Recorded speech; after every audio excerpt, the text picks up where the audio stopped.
Oi pessoal, eu sou o Rodrigo Lucas, então vamos lá para mais um vídeo pro Veda, mais uma sexta-feira falando sobre autores, e hoje eu vou falar um pouco sobre a minha relação com o Stephen King.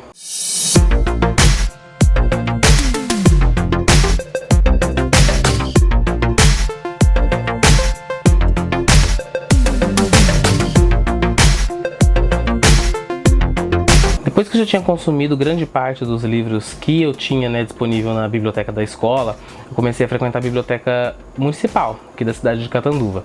E comecei a entrar em contato com autores diversos. Ela tinha muita coisa que eu não conhecia, muita coisa que não era apropriada para minha idade, mas enfim, a gente lia o que conseguia colocar às mãos. E foi aí que eu comecei a ler Stephen King. Eu lembro até hoje que por volta dos 12, 13 anos, eu encontrei lá um exemplar de Carrie. É estranha. Inclusive, se eu achar a capa original, não. Se eu encontrar a capa da edição que eu li o livro, eu vou colocar aqui. Enfim, eu tenho essa edição Pocket aqui, que foi lançada pela Ponto de Leitura, da Objetiva, enfim.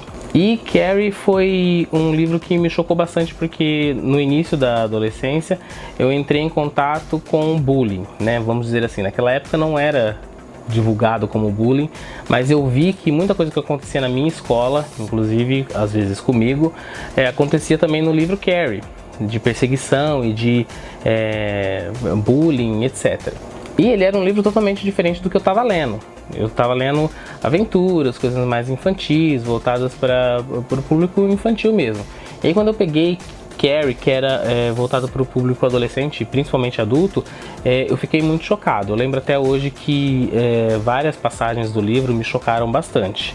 Hoje não chocam mais, né? Porque, enfim, a gente já vê tanta coisa nesse mundo. E eu lembro que o livro que eu li, aquela edição que estava disponível na biblioteca, eu não sei por que cargas d'água, ele tinha um cheiro de incenso, de sândalo, muito, muito forte.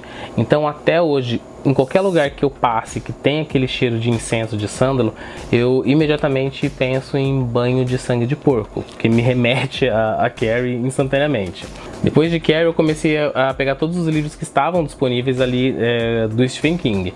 Então eu li Cemitério, A Hora do Vampiro, que hoje em dia é Salem, li Christine, A Zona Morta, e fui pegando vários livros que eu tinha disponível. Depois de um tempo, eu comecei, principalmente assim, metade para o final da adolescência, eu comecei a me afastar um pouco do Stephen King. Eu achava uma leitura muito pesada, muito maçante, e eu fui parando um pouco de ler Stephen King porque eu achava ele muito descritivo e que ele enrolava demais para contar as histórias. Mas eu acho que na verdade era a maturidade que me faltava para entender ali o livro e como funcionava. Então, principalmente no final da adolescência, eu fui me afastando um pouco da leitura. Quando eu comecei a trabalhar, eu comecei a voltar a entrar em contato, e aí eu comecei a comprar os livros do Stephen King. E aí eu voltei a ler com mais afinco ainda, descobri a Saia da Torre Negra, e hoje pra mim ele com certeza é o autor que eu mais acompanho, que eu mais gosto, porque eu vejo nas obras do Stephen King que ele não consegue fazer só terror, só o suspense, ele não está focado nisso, ele está focado em contar a história. E acontece, né, que por um acaso a maioria das histórias que ele conta são de suspense e de terror. Mas ele também tem vários livros onde tem uma carga dramática muito forte, tem um senso de justiça, de irmandade, de humanidade muito explícitos e que faz com que eu me atraia muito pelos livros deles. Inclusive teve uma época da minha vida que eu tinha um probleminha, né, em ler Stephen King, porque ele sempre construía personagens muito ruins, personagens extremamente preconceituosos, e ignorantes e machistas, e teve uma época que eu comecei a pensar assim, gente, mas esse autor ele deve ser muito, né, babaca. Será que esse é o ponto de vista que ele tem das coisas? E teve uma época que eu vi uma entrevista dele onde ele falava que ele era uma pessoa muito bacana e que na verdade ele escrevia esses personagens porque a história precisava desses personagens ruins. E foi aí que eu comecei, né, isso, né, no início da vida adulta, final da adolescência.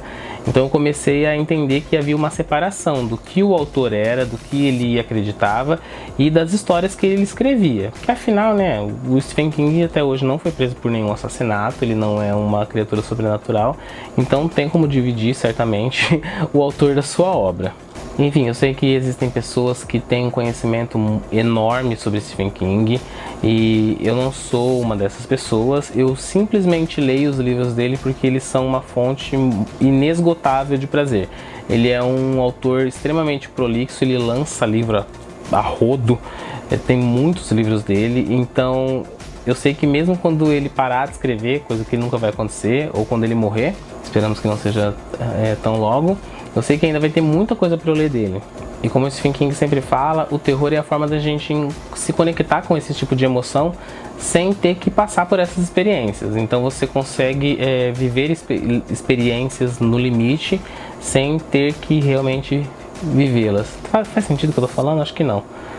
Mas enfim, Stephen King é o meu autor preferido, um dos meus autores preferidos, mas ele tá ali, né, um pezinho na frente dos outros e com certeza eu vou continuar acompanhando bastante coisa dele. Inclusive, se vocês já perceberam, né, tem mais vídeos de livros dele aqui no canal do que de qualquer outro autor.